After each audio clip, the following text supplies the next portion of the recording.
Hello and welcome to America Latina Story.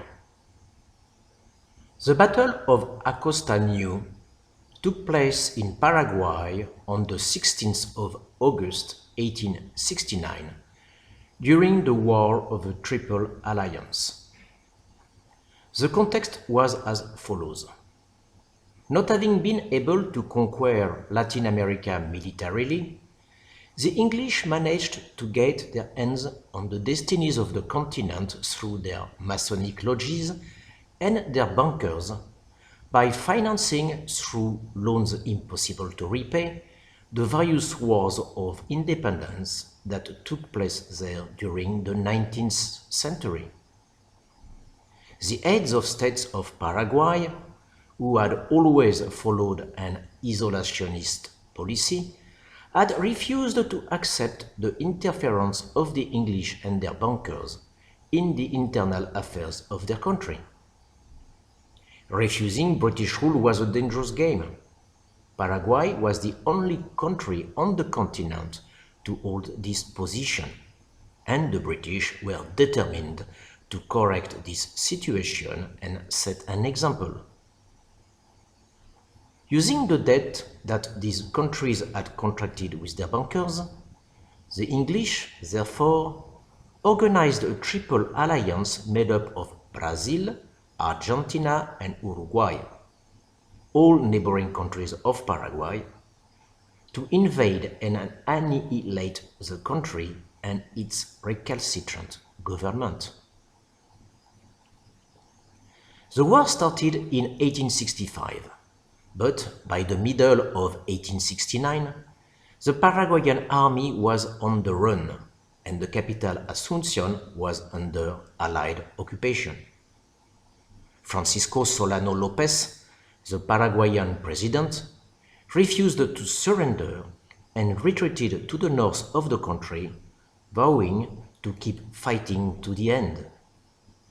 The Brazilian commander, the Duke of Caxias, estimated that the war was military over. But Dom Pedro II, the Brazilian emperor, obeying British orders, refused to stop the campaign until the complete demise of the Paraguayan army and the surrender of President Lopez. Caxias resigned due to illness and was replaced by the emperor's son-in-law, the French Prince Gaston d'Orléans, Comte II. Under this new command, the Brazilian army continued the campaign in Paraguay with a rare savagery. The outnumbered Paraguayan forces were quickly wiped out, to the point that there were soon no adult men left to fight. The Paraguayan High Command, therefore, decided to lower the age for conscription to 10 years and to recall older men to service. As a result, a force of around 3,500 combatants, composed mainly of children between the ages of 10 and 15, was organized to delay the invaders' advance towards President Lopez's hideaway. The battle took place on the 16th of 1869 at Acosta Ñu, Guarani words meaning wide field.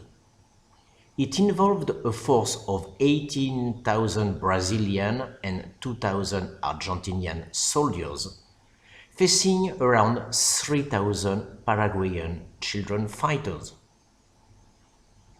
The fight began at 8 in the morning and lasted 8 hours.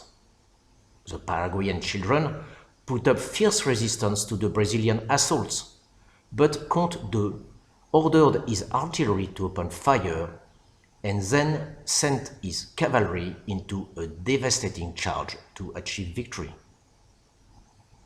The few surviving children tried to escape, but were taken prisoners. Most were executed with their families on the orders of the head of the Brazilian contingent, who also had the entire area of the battlefield burned. thus earning the dubious title of first genocidaire of modern time. Although the battle occurred in the modern era, it is impossible to get exact data as to the number of troops, casualties, and prisoners involved. Thus, the loss of human lives on the Paraguayan side ranges from 2,000 to 3,200, and on the side of the Brazilo-Argentine forces from 46 to 182.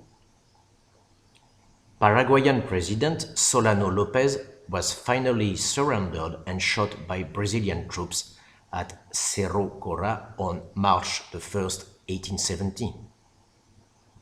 The War of the Triple Alliance left Paraguay devastated, all its structures and economic resources destroyed. The mercenary nations of the British bankers had done their job. Children's Day is celebrated in Paraguay on August the 16th. It is a national holiday to commemorate the memory of the children who lost their lives in the battle. Thank you for watching this program. Do not hesitate to subscribe to the channel. This is all for now. Goodbye.